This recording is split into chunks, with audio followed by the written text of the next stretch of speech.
حاج سعيد، حاج عادل سعيد المهدي، حبيب قلبي، صباح الفل يا ريس. مساء الفل يا استاذ محمد. ازاي الصحة؟ كل سنه وانت طيب. وانت بالصحة والسلامة يا كبير.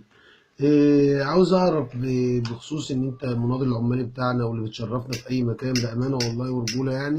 ايه رايك في زياره وزير الصحه النهارده للغربيه والمدينه طنطا بالاخص بعد حدوث الحادثه اللي بتاعت مستشفى الرمل؟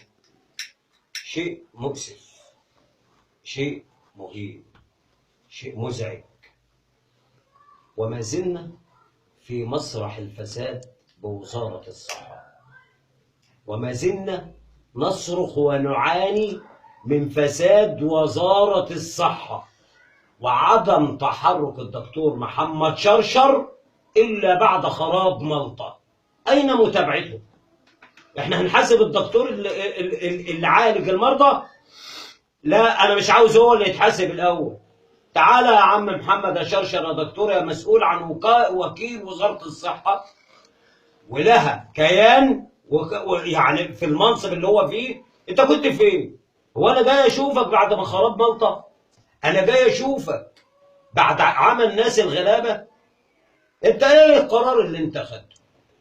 ايه وقفت لي مدير معهد الرمد؟ ايه اخدت القرار اللي انت خدته؟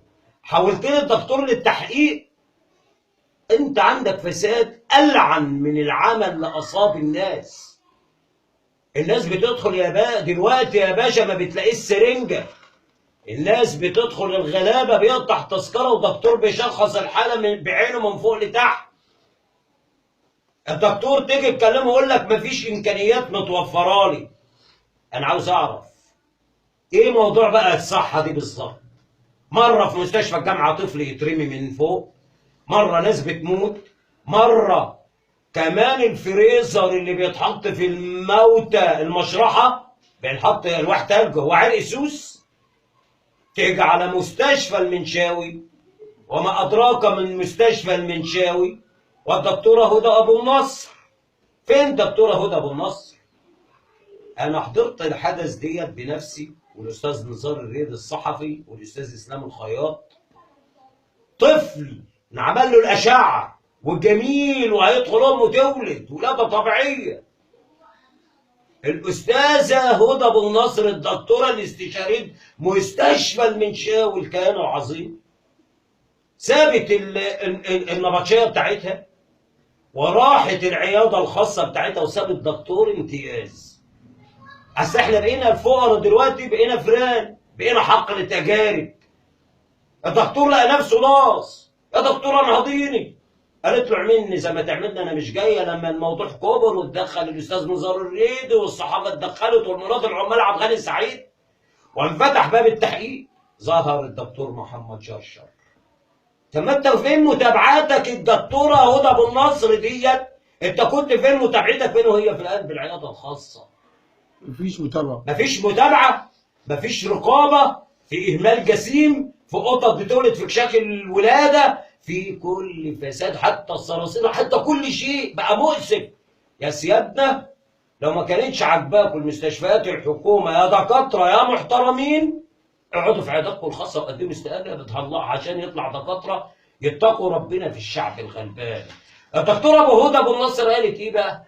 في مصيبتها اللي هي حصلت وفساد وزاره الصحه في مستشفى المنشاوي العام، قالت كبيري 3 ايام جزء او 15 يوم. انت شايف لولا صرخاتنا، لولا مناشدتنا، لولا الاعلام تدخل معنا، كان ورق الستف واترمى ومات اللي مات وراح في 60 داهيه اللي راح. لكن انا جبت المستشار فؤاد عجوه الراجل المحترم، قبل القضيه، جالها سمع حكم بالحبس. تتوقع الدكتوره هدى ابو النصر دكاتره قعدوها في قلب العنايه، قال ايه مريضه والتقرير وتعبانه والحكم صدر عليها؟ صرخنا ايضا وهي الان لا اعلم مسواها فين حته دلوقتي. على الرغم هاتوا للاخ محمود الرفاعي والد الجنين بيعرضوا عليه فلوس ماديه، الراجل رفض عشان يتنازل عن قضيه الدكتوره هدى ابو النصر. يا استاذي، وزاره الصحه احنا مش هنجيب بقى خبراء انجليزي يشغلوا لنا النقل، وزير النقل قال احنا فشلنا. مش هنجيب واحد بقى يقعد مكان الدكتور محمد شرشر يشرب قهوه وسجاير وما يتحركش ومرور اذا اللي انا بناشد بيه السيد رئيس الدوله ومحافظ الغربيه اللواء احمد ضيف، حصل اي خطا في مستشفيات حكوميه قبل ما تحاسب الطبيب حاسب وكيل الوزاره، لان الفساد انتشر، لان الفساد زاد وطغى. ايه، هنجيب الرئيس السيسي كمان يعالج لنا المرضى؟ هنجيب الجيش يمسك لنا كمان المستشفيات ونقول الجيش ماسك كل حاجه؟ الفساد. وزاره الصحه تضخم، والعيادات الخاصه معلهاش رقابه، والمستشفيات الخاصه معلهاش رقابه. حرام. زاد دلوقتي تظاهر كمان في كفر الشيخ والغربيه مرض الايدز. طب هم عملوا حاجه بقى دلوقتي عشان يعني ايه؟ انا مش عاوز فجاه نلاقي شعب نص شعب طنطا عن طريق الحقن، مش هنقول عن طريق الجنس، عن طريق الحقن ونقل الدم في رقابه. انا مش عارف. اذا انا بناشد السيد محافظ الغربيه، اضرب بحديد، اضرب بحديد على الفساد والفاسدين.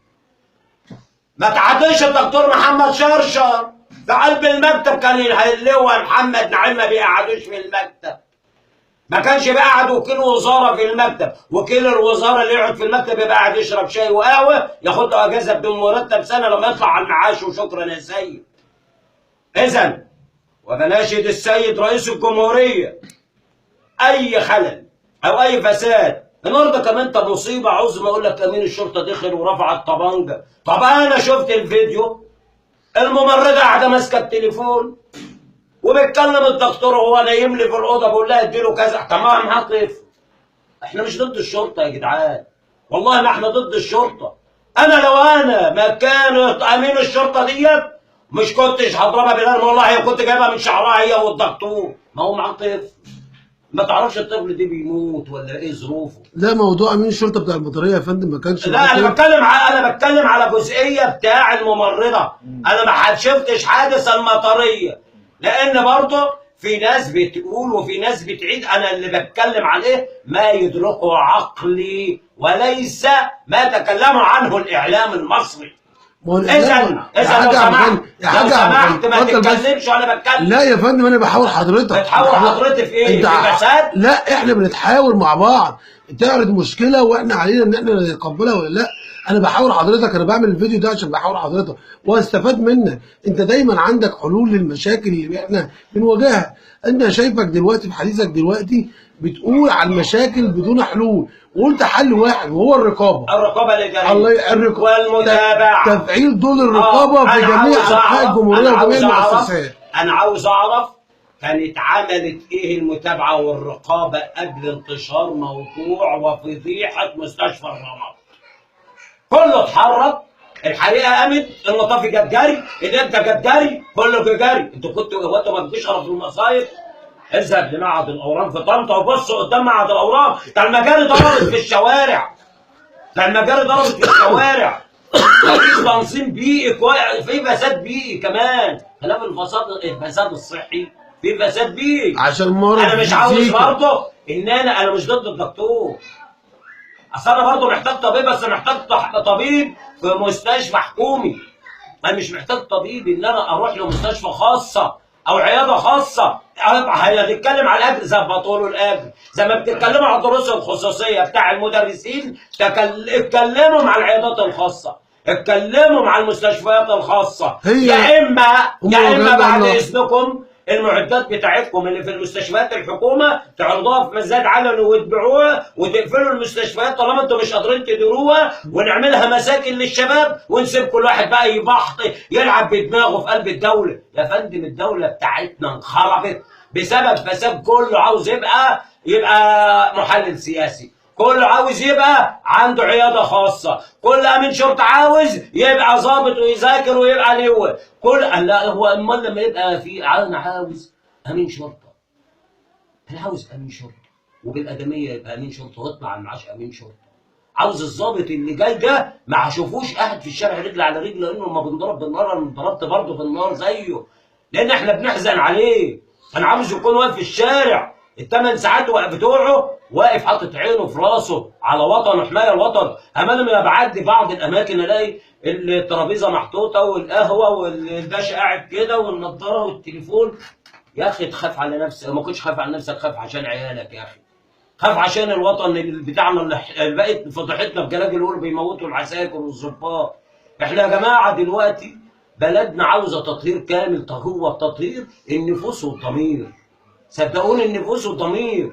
طب امراض بتزيد من غضب ربنا علينا، محدش بيحس دولتنا يا جدعان انتوا عاوزين ايه؟ احنا هنقول سوريا بلدنا مش هتبقى سوريا، هنقول ليبيا بلدنا مش هتبقى ليبيا، هنقول يمن بلدنا اسمها مصر.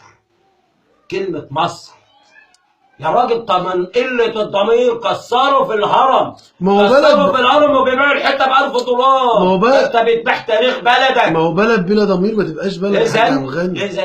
إذا يبقى في ثقافة. أنا ما يجيش مثلا الإعلاميين يقعدوا يشذبوا في الناس ويشتموا في الناس، ما أنت هيمسكوك يضربوك برضه يا عم أحمد يا موسى. ما ضربوك على قفاك يا عم احمد بسبب ما تقعدش تلوك وتغلط في مخاليق ربنا. سيب الدوله تشتغل زي ما تشاء.